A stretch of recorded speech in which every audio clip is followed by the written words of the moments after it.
Assalamualaikum students, welcome to the next class of chapter 2 classifying plants and animals.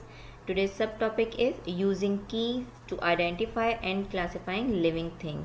ठीक है, class animals को, plants को, यानी कि जनरली हम कह सकते हैं लिविंग थिंग्स को क्लासीफाई और आइडेंटिफाई करने के लिए हम कीज़ का यूज़ किस तरह से कर सकते हैं, ये हमारा आज का टॉपिक है.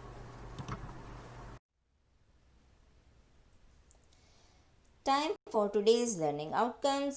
Repeat after me. I will be able to describe dichotomous key and use of dichotomous key in classification.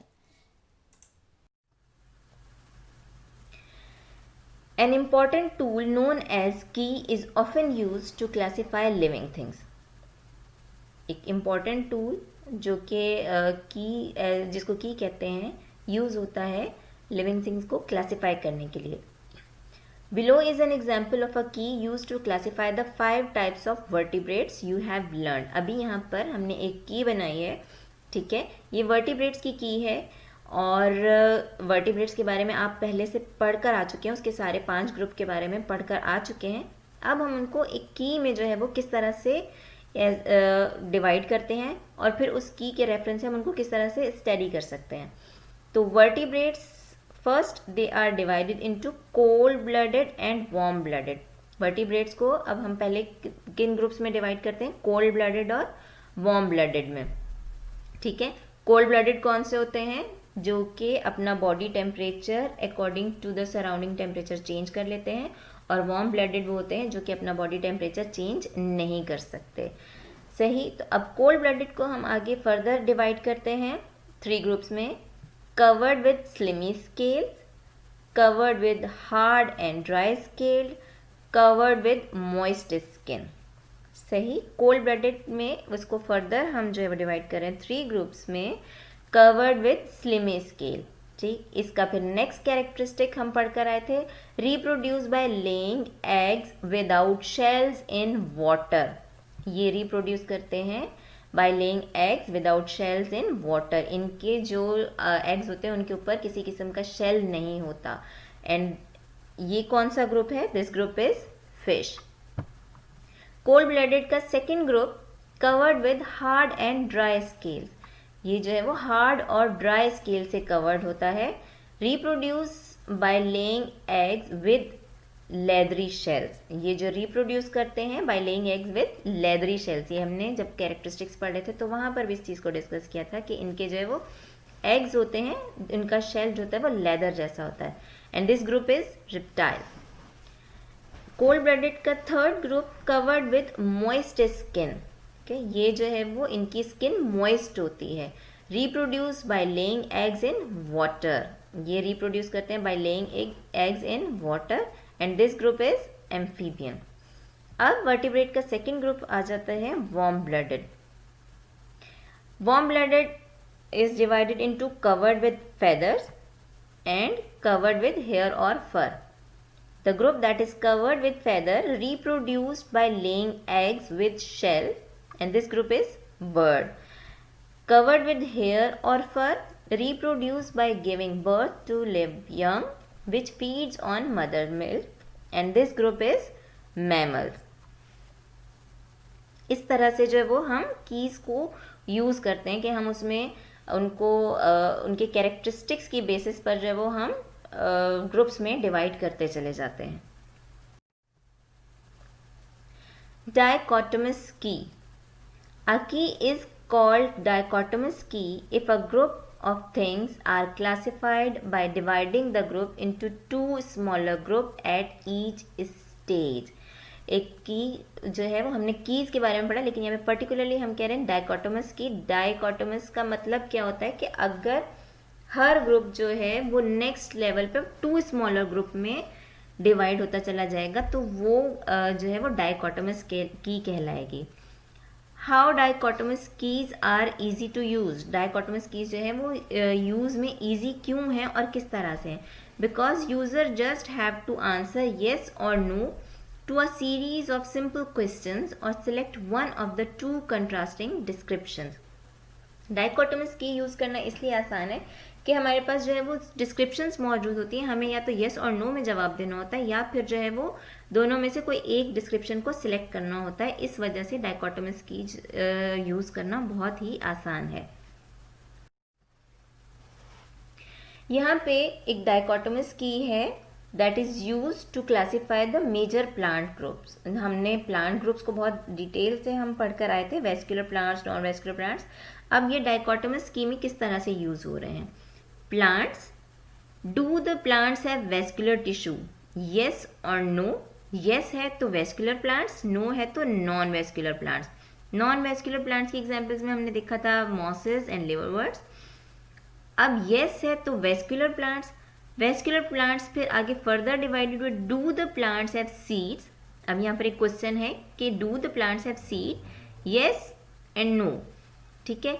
अगर येस है तो सीड प्लांट्स हुए, नो है तो सीडलेस प्लांट। सीडलेस प्लांट की एग्जाम्पल फॉर्न, ये यहीं पर एंड हो गया। फिर हम आ जाते हैं सीड प्लांट्स की तरफ। Do the plants have flowers, yes and no. Yes है तो फ्लावरिंग प्लांट्स, नो है तो non flowering plants. Flowering plants में हमने एग्जाम्पल देखी थी ग्रासेस, और नॉन फ्लावरिंग प्लांट्स में हमने देखा था कॉनिफर, साइकेड्स एंड गिंकोस। तो ये इस तरह से हमने जो है वो प्लांट्स को क्लासीफाई किया बाय यूजिंग आर डाइकोटोमस की। डाइकोटोमस की में अब यहाँ पर आप देख सकते हैं कि हर स्टेज पर दो में डिवाइड हो रहा है। प्लांट्स सबसे पहले डिवाइड हुए दो में, किसमें, वेस्कुलर प्लांट्स और नॉन वेस्कुलर में, ठीक है। नॉन वेस्कुलर एग्जाम्पल के साथ वहीं पर एंड हो गया। फिर वेस्कुलर प्लांट फर्दर डिवाइड हुआ दो में, seed plants and seedless plant. Seedless plant example के साथ वहीं पे एंड हो गया। तो फिर सीड प्लांट जो है वो फर्दर डिवाइड हुआ दो ग्रुप्स में, flowering plants and non flowering plants. तो दिस इज अ डाइकोटोमस की। Besides classifying living things, a dichotomous key can also be used to identify living things. हम सिर्फ डाइकोटोमस की को यूज़ करते हुए सिर्फ क्लासीफाई नहीं कर सकते, बल्कि हम लिविंग थिंग्स को आइडेंटिफाई भी कर सकते हैं। For example, the dichotomous key below can be use to identify the animals A, B, C and D. यहाँ पर 4 एनिमल्स दिए हैं, हमें इनके नाम नहीं मालूम, तो हमें जो है वो हम इनको आइडेंटिफाई किस तरह से कर सकते हैं, ठीक है। तो यहाँ पर एक छोटी सी एग्जाम्पल दी हुई है, एनिमल्स विद जॉइंटेड लेग। फिर वो फर्दर दो में डिवाइड हुआ, warm like or not worm like. फिर वो फर्दर वॉर्म लाइक फर्दर दो में डिवाइडेड हुआ, segmented bodies and not segmented bodies. और फिर उनकी एग्जाम्पल, सेगमेंटेड बॉडीज़ की एग्जाम्पल है अर्थवॉर्म, नॉट सेगमेंटेड की है टेपवॉर्म। फिर नॉट वॉर्म लाइक की तरफ आ जाते हैं, वो फर्दर दो ग्रुप में डिवाइड हुआ, हैज़ टेंटिकल्स, उसकी एग्जाम्पल है जेलीफिश, और has spiny skin and 5 way radial symmetry, और इसकी एग्जाम्पल है sea urchin.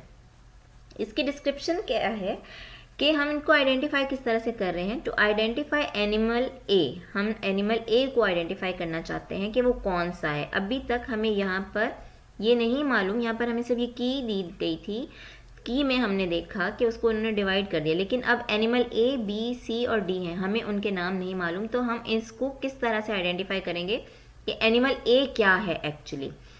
To identify animal A, start by asking whether it is worm like or not worm like.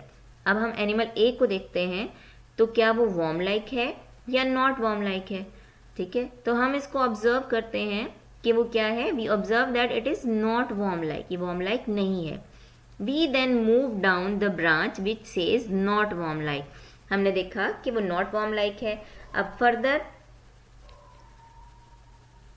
not warm like जो है वो, and then we come to the next stage where we decide whether it has tentacles or has spiny skin and 5 way radial symmetry. Okay? अब हमने उसमें जो है उसके next जो फीचर्स हैं उसमें हमने ये चीज़ देखी, क्या उसके टेंटिकल्स हैं या 5 वे रेडियल सिमेट्री है। तो Since animal A has tentacles, we identify it as jellyfish. क्योंकि इस एनिमल A के टेंटिकल्स हैं, इसकी 5 वे सिमेट्री नहीं है, तो ये जो है वो क्या है, जेलीफिश है, ठीक है। तो क्लासिफिकेशन में या आइडेंटिफिकेशन में कीज़ का बड़ा इंपॉर्टेंट रोल है, और हम कीज़ को यूज़ करते हुए बहुत इजीली चीज़ों को क्लासीफाई भी कर सकते हैं और आइडेंटिफाई भी कर सकते हैं। आपके लिए टास्क है, construct a dichotomous key to classify the different groups of vertebrates, ठीक है। एक डाइकोटोमस की बनाइए, आप उसको खुद से कंस्ट्रक्ट कीजिए जिसमें आप डिफरेंट ग्रुप्स ऑफ वर्टिब्रेट्स को क्लासिफाई करेंगे, सिर्फ वर्टिब्रेट्स की बात हो रही है, ठीक है। And then use the dichotomous key in figure 2.2 to identify animal B, C and D। अभी इससे जो थोड़ी देर पहले हमने आइडेंटिफाई किया animal A as a jellyfish, हमने उसको आइडेंटिफाई किया, बी, सी और डी रह गए थे, तो आप उसको इस की को यूज़ करते हुए उनको आइडेंटिफाई कीजिए और अपनी नोटबुक में इस काम को कंप्लीट कीजिए। Okay, you have to do this 2 tasks। You have to construct a dichotomous key to classify the different groups of vertebrates, and then you have to use the dichotomous key in figure 2.2 to identify animal B, C and D। This is all about today's class and our chapter is also ended. Take care. Allah Hafiz.